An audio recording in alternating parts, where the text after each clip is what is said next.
The LMS 6399 Fury, built in 1929 by the NBL, the North British Locomotive Company in Glasgow, was one of a number of steam locomotives built around the world in the search for superpower steam. The locomotive was a joint venture between the London, Midland and Scottish Railway (LMS), with Henry Fowler as chief mechanical engineer, and the Superheater Company, with the latter having responsibility for constructing the complicated three-stage Schmidt-based boiler. The LMS provided a Royal Scot frame and running gear. However, the frames for Fury were not standard Royal Scot frames, but longer. The special nickel alloy high-pressure drum for the complex boiler was manufactured by John Brown and Company of Sheffield, with many boiler fittings imported from Germany. Apart from this, all other manufacturing was carried out by NBL. Being a three-cylindered semi-compound locomotive, it had one high-pressure cylinder in between the frames, which was an 11.5-inch bore, and two larger low-pressure outside cylinders of 18-inch bore. The primary generator was a fully sealed ultra-high pressure circuit operating at between 1,400 and 1,800 pounds per square inch. This steam circuit was filled with distilled water, which transferred heat from the firebox to the high-pressure drum.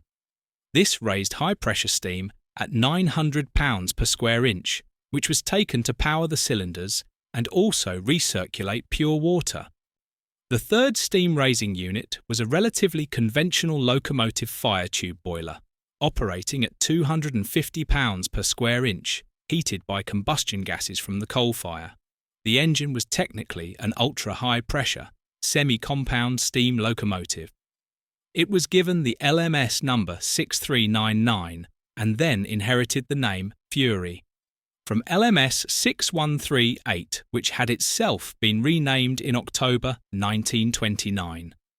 After short runs during 1929, January 1930, a longer test run from Glasgow to Carstairs was scheduled for the 10th of February 1930.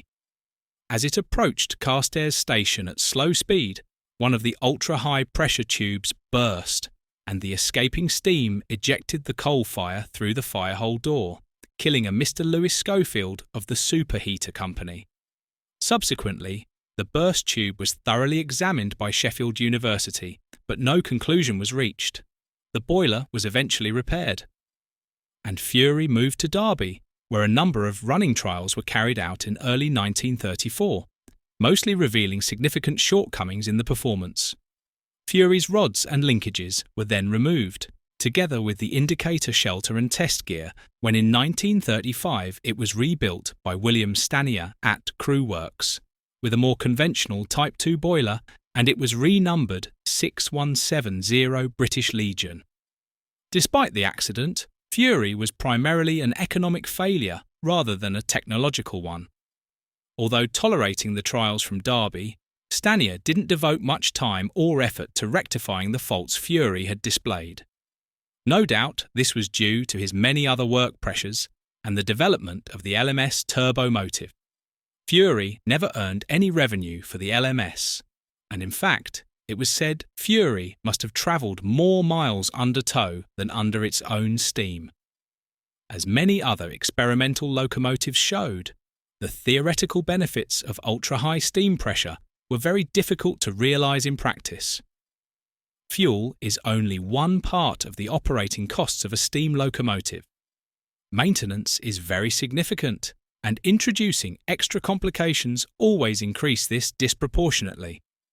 In France, there was also an accident. In 1933, the Schmidt System 482 locomotive suffered a burst ultra-high pressure tube.